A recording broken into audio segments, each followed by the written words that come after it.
With every passing second, each of these unsuspecting humanoids crawls 1/60th of a minute closer to Coffin O'Clock. As we make the journey from the cradle to the grave, we'll make and lose countless friends along the way. But one companion who'll be by our side throughout is Mr. Terry Television, who's been there for us, holding our brain's hand through each increasingly shaky footfall. But television doesn't seem to like us whatever age we are, whether it's painting young people as tearaway yobs. How does it make you feel when you see your face on the front page of the Birmingham Mail like that, cast as a yob? I am a yob. Or old people as hilarious irrelevances. Little wonder we've come to view ageing as a sign of incompetence. To what extent do you think old people have failed? Probably to quite a large extent. Yeah. This week, how TV ruined your life by ruining each individual stage of your life. Don't say it didn't. It did.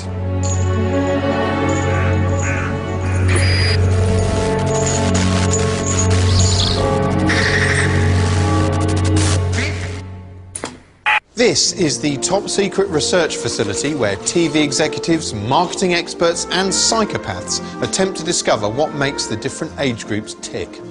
Television takes the business of targeting different age groups very seriously, and it's a process that begins early on, from the moment when you first emerge blinking and shrieking from the womb. Childbirth is a miracle, albeit perhaps the most visually repugnant miracle it's possible to imagine short of watching a horse shitting a wheelbarrow. But nevertheless, people seem fond of these gurgling semi-humanoid gumps. While there are some bespoke programmes for babies, presumably few sane adults consider them worthwhile viewing. There are shows like the Twee Baby Einstein series, a set of quasi-instructive montages of colours and puppets and shapes which eager young parents buy and play to their offspring in the hope this will somehow boost the child's intellect, although I'd say in educational terms it's probably about as effective as rubbing a dictionary on your baby's head. But if babies don't use TV, TV is only too happy to use babies as Wickle salespeople. Been around the world, seen so many pretty girls, but I still get overwhelmed when I look in your eyes. Wow, he really is inordinately pleased to have abducted that baby. Yes, babies are often cynically employed to help shift products they can't even use. Now, if I transplanted a baby's head onto a loaf of bread in a bid to improve sales, people would call me a monster. But apparently it's just fine when an international organisation digitally transplants babies' heads onto CGI bodies in order to flog bottles of water. To be fair, that is quite cute, albeit despicable.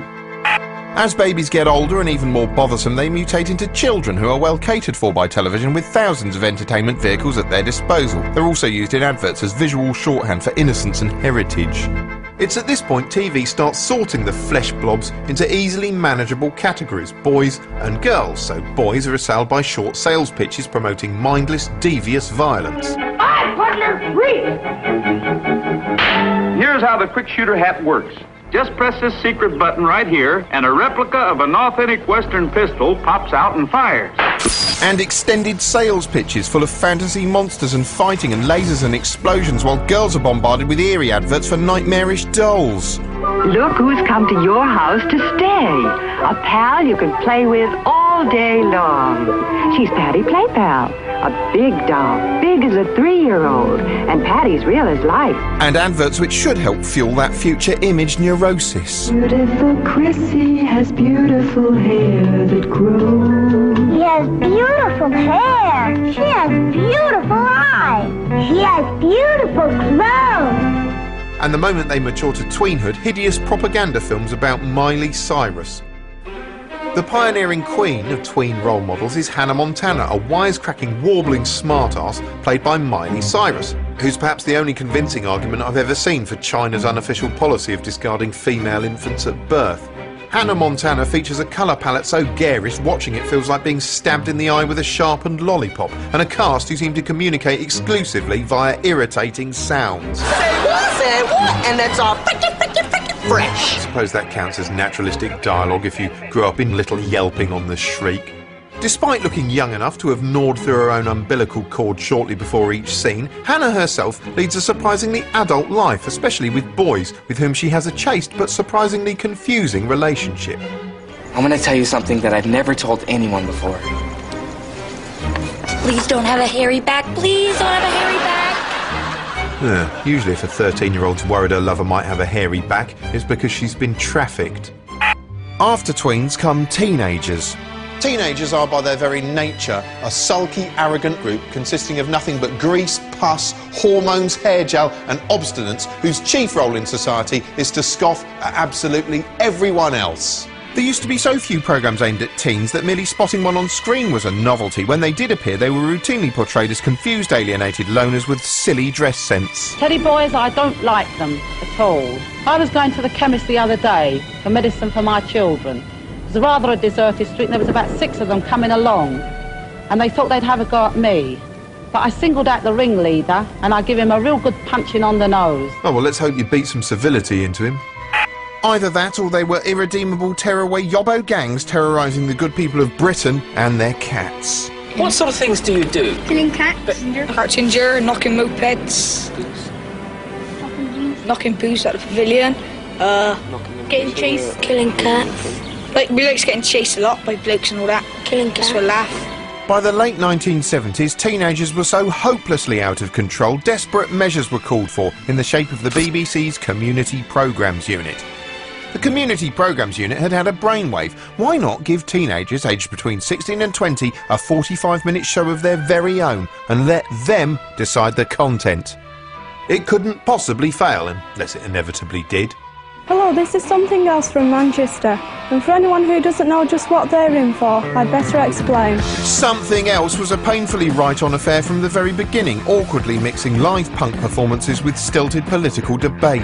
In the studio we've got The Clash and Joan Lester, MP for Eton and Slough. Do you think it's going to be a total disinterest in politics in the future? I don't know, maybe I'll grow up to be Prime Minister. Who knows?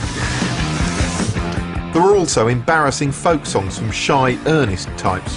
When I come to London, I feel a bit distressed because it seems rather impersonal and unfriendly. Oh yeah, try visiting Darfur, I'm sure you'd get on well there. I've written a song which seems relevant to that. It's called Who Am I? Go on then, spit it out. Who am I? Who am I? Another day, another futile cry. It was also defiantly and in fact boringly anti-establishment, with all authoritarian figures coming in for a rather unfair going over. Constable, why do you pick on young people? Why do I pick on young people? You, the police force in general. I don't think we do pick on young people at all. Well, I do. I just want, you know... Well, you give me an instance and why we pick on people, or when we have. Well, you seem to pick on young people more than you do on the older people. No, not at all. Well, I think so. If something else is to be believed, in the late 70s, teenagers looked about 38 and were neurotically concerned with discussing issues and pleasing the viewer. What didn't we do that we should have done? Does it make a difference having a programme made like this? Please write. We really would like to hear from you. By the time the teenager concept was tried again in 2006, this time in a groundbreaking Channel 4 show called Whatever, presentational styles and the notion of what constitutes an issue had both become a little more bad. I couldn't live without pussy and my mum. Don't put them two things together because I'll slap you. I'm most proud that I've got big boobs and when I take my bra off they don't move. My best feature is I talk shit. I can talk shit for the world. Coming up on tonight's Whatever, everything you ever wanted to know about LA gangbangers, pervy sex toys, and comedy drug abuse. One of my favourite UK hip-hop artists makes some fucking noise for Plan B. Yeah, looking at this, it's little wonder TV viewing's on the wane among whippersnappers. As young viewers continue to desert television in favour of gawping at the App Store or snorting fish food or whatever the hell it is they do, TV has redoubled its attempts to woo them. Because these young viewers have disposable income. The 16 to 24 age bracket is a group TV as a whole is desperately keen to pander to, with predictably awful results. Who's hungry? Case in point, the repugnant, cackling Doritos Friend Chips gang who represented 20-somethings for several dark years in the early noughties. These massive wankers didn't just crystallise everything that's wrong with TV's assumptions about young people, they also crystallised everything that's wrong with humankind as a species. The gang were horrifically shallow and spent most of their time chuckling at their own witlessness, like toddlers amused by their own turds. What's this one? It's a Stegosaurus. It's an extinct Stegosaurus. You bastards. I'm not sure if I'm entirely happy with this manicure. You scum. Nobody escaped the rat or the ninja. Hey, you crisps and off. Yes, television constantly assumes all 16 to 24-year-olds are mindless jigging gits. As a consequence, glib, meaningless images of youth continually piss from every screen as though the channels are engaged in some sort of unofficial contest to see who can produce the most vapid, lowest common denominator screen turds imaginable.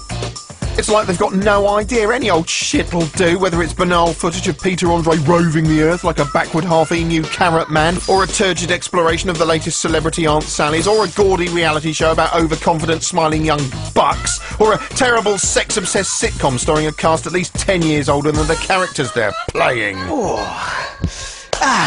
Time for a post-wank sandwich. And dare I ask what that consists of? Oh, well, if you must know, I grip my penis, then I pump it up and down until seminal fluid is... I mean the sandwich, you big gusset twont. Oh, just bread and butter. Plus the odd pube. Serves you right for not controlling your urges. I couldn't help myself. Caught sight of Casey in the shower. She weren't just washing either. She was twitching the curtain. You what? You know, pushing the envelope, rubbing the nubbin, putting sud on the bud, cleaning the bin, taking a degree in English literature. Okay, I get it. Oh, so would she, given half the chance.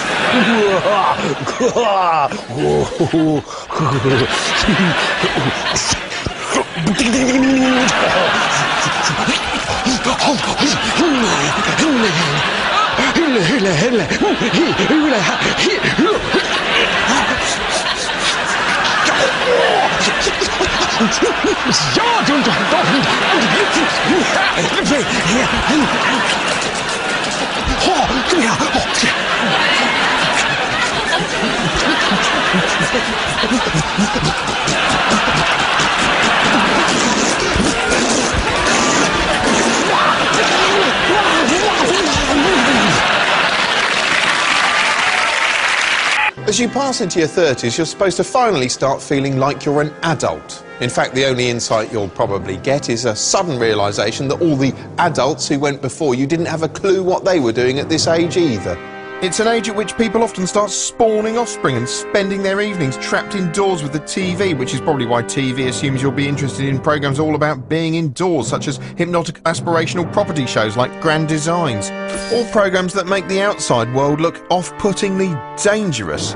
Either that or mindless family-oriented Saturday night distraction festivals. Oh God, the horror, the horror, the horror, the horror.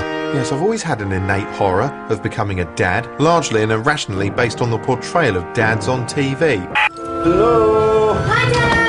Advertising dads are almost without exception tragic, shuffling, pitiful individuals who shouldn't be fronting adverts at all but lined up before a ditch and coldly shot in the back of the head to put them out of their misery. They're often plump, tortoisey men with nothing left to look forward to except plopping their carcasses down in front of the TV to watch the match, a treat they don't even feel they deserve. This would be great for watching the World Cup, this. 40-inch, built-in Freeview HD, the lot. Get it, you deserve a treat. Really? They're men who've given up. Take the 1980s Oxo dad. What sort of life did he have? Ignored by his offspring? Belittled by his wife? Stop being so silly. Perpetually depicted as being hopeless around the house? Oh, Mum's out. I'm cooking. Utter disrespect. Freeze. The poor couldn't even organise a fireworks display without being picked on by his own kin. Yeah, I'm too cool if it was mine. That's nice. Disgusting. No wonder he sometimes tries to liven up his sorry existence by making lame jokes which nobody even finds amusing. Look out! Bangers! Oh, very fun. Oh, he made a joke, you ingrates. Look, now he's crushed. Are you happy now? Are you happy now? You've broken him? How could you? You monsters!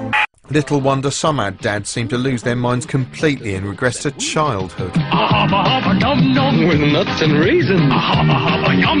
Oh God, I remember this from my childhood and it's absolutely heartbreaking. This man isn't funny, he's having a massive mental breakdown.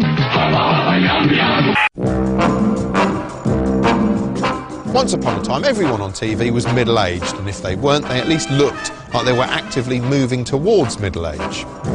The only place you saw grown adults not acting their age was on kids' shows. But today, middle-aged men don't seem to be allowed to act their age anywhere on screen. Their easy smiles mask the tragedy that they're grown adults forced to behave like adolescents to appeal to the younger generation. It must be absolute hell. Youth-oriented BBC Three sitcom Bumming Off, currently in its 16th season, has never been a favourite of the critics. What's up with you? Why aren't you wet? Because I don't fancy you. Lead character Tyrone, ostensibly aged 23, is played by 45-year-old Damien Spence. I have been Tyrone now for 17 years now. And in that time, I've seen off most of the rest of the cast. Like Daniel Craig, for instance? Daniel Craig, yeah, he was my brother the first two series. We had a lot of fun before he swanned off to play Mr. Bond in those successful films. So, just me now. I mean, we're under no illusion here. You know, Bumming Off is populist. You know, it's not trying to be high theatre. He means he thought you were in the shower. He what? Yeah, I saw you taking off your pink dressing gown. You mean the one I lent me mum?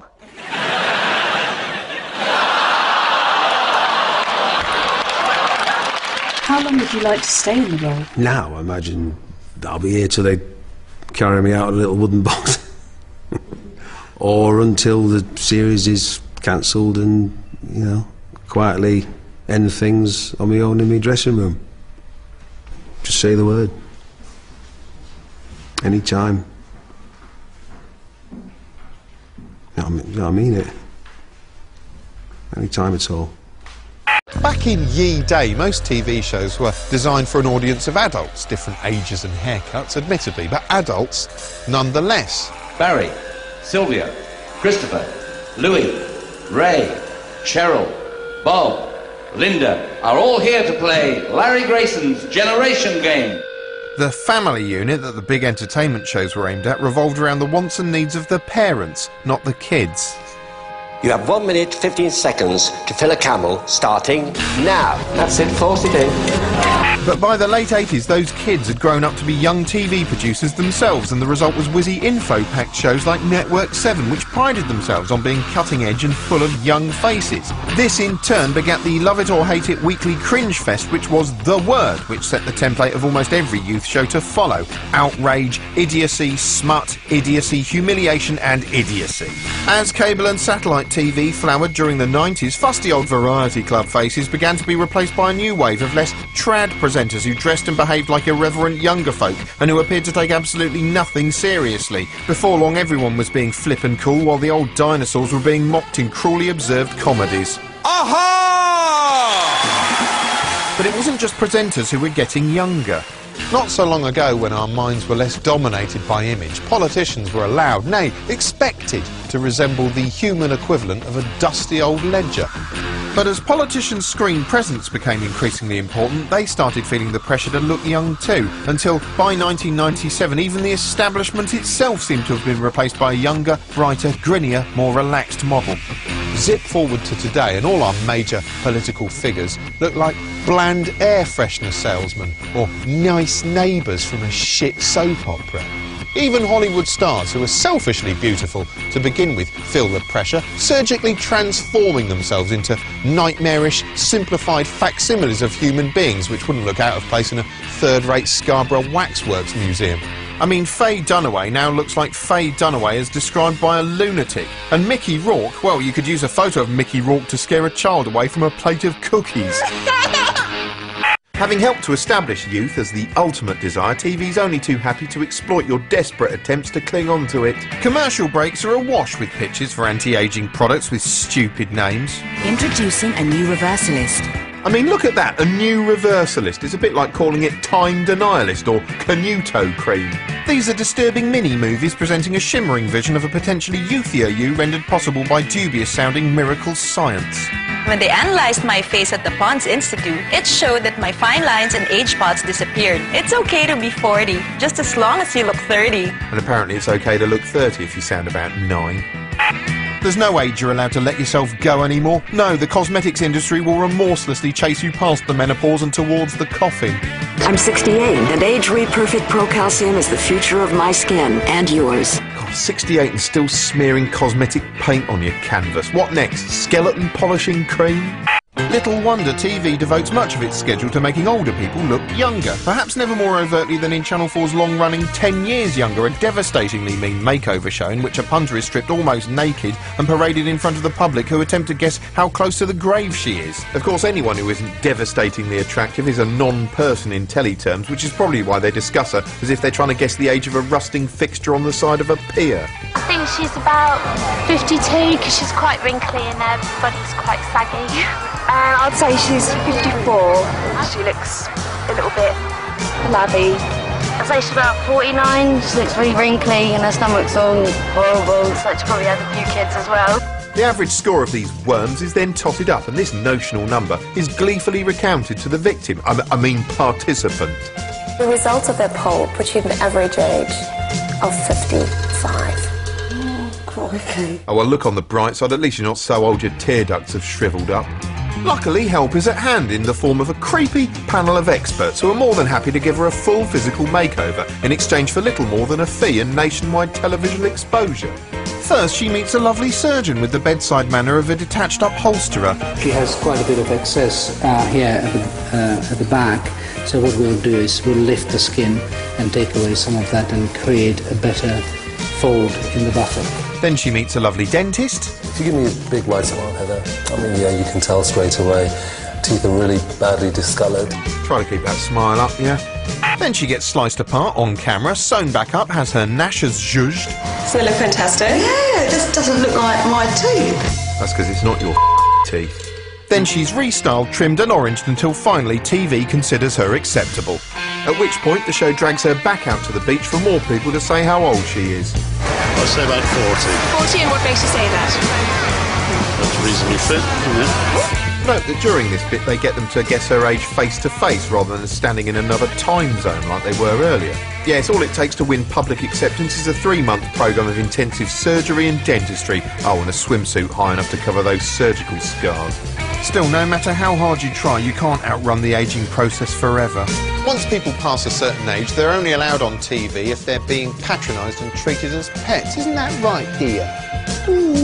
For instance, if you're a novelty wrinkled contestant on a crowd-pleasing reality talent show, your entire act might as well consist of simply stating your age.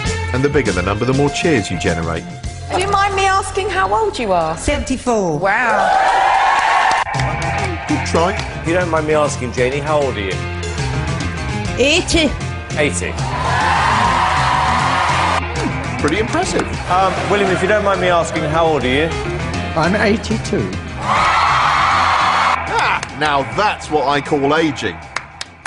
Old people have fallen victim to symbolic annihilation. Excluded from the media, they feel culturally obsolete. The irony is old people watch more TV than any other age group. And what do they see when they tune in? Well, they see themselves being sidelined and belittled. No wonder they're all so miserable. Just as toddlers are often propped up in front of the TV screen to keep them quiet, so are old people, left there, sitting in rows, staring mournfully at a machine that's doing its best to ignore their very existence. But what are these old people actually watching? Shows traditionally thought to be of interest to older viewers include Songs of Praise, in which rows of sycophants desperately attempt to curry favour with a notional omnipotent deity by singing turgid pop songs at him. Or genteel televised jumble sales like Antiques Roadshow, in which object-owning members of the human race stand in the grounds of dizzyingly expensive mansions having their worldly goods evaluated. We're talking about a figure certainly in excess of £10,000. Ooh, someone's going to buy a jet ski and ride it round and round and round like P. Diddy. Wow. Then there's Countdown, in which the hours before the grave can be gently whiled away solving meaningless anagrams. Countdown's a bit of an odd choice for the elderly viewer, really. When I'm really old, I don't think I want to spend my afternoons staring at a gigantic, mercilessly ticking clock, waiting for the last few precious seconds to expire, while two young people demonstrate their superior mental agility. Enlarges? Enlarges. Fantastic. And a nubile woman in a figure-hugging dress taunts me with sexually charged consonants and vowels. What have you got there, Rachel? Just came into my mind. Brilliant. I think when I'm 80, I'd rather watch young people being kicked into the sea. One of the main reasons old folk are overlooked by modern television is that advertisers aren't particularly enthused by them. Not that they totally overlook them, they're only too happy to perk them up with uplifting messages from familiar faces. I've always enjoyed spending time at home with my family and friends. But did you know that every year over 25,000 adults under the age of 50 die in Britain? Or scooter ads which resemble broadcasts from a rather charming future in which a race of silverhead humans who communicate exclusively through waving have evolved their own electronic wheels. But today you rarely see old folks in ads that aren't aimed at old folks. OAPs used to feature more frequently in commercials, for instance in the heartwarming Heinz soup ads or the salty mini-movies starring kindly Cod Corp salesman Captain Birdseye. A man whose crew were so young that if his ship capsized it'd be the first time they'd been swimming since they made it to the uterus. Or in the nostalgic Werther's Original Butter Candy adverts in which a parade of kindly, well-meaning grandpas bonded with the younger generation by pecking them on the cheek, or leading them out into the middle of the forest, or showing them funny photos of train crash victims. At least I think that's what's happening here. I mean, that's what granddads sometimes do, yeah? But today ads like this are scarce because over a decade of unrelenting offenders register scaremongering by the media has made images of older men enjoying the company of young boys seem automatically less wholesome than the makers intended. I mean, I'll watch it, but I wouldn't want it on my hard drive. He's someone very special too, you know.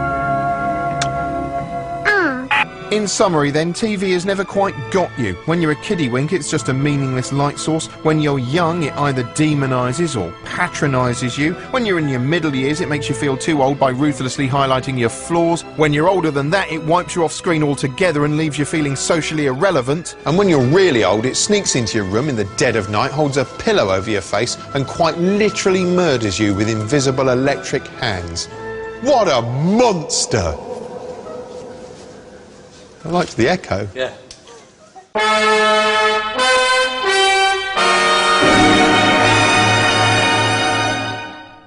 Brighton Rock and The Fighter are reviewed in Film 2011 over on BBC One in a few minutes. And on BBC Three now, Bare Bottoms in the Name of Art, coming of age.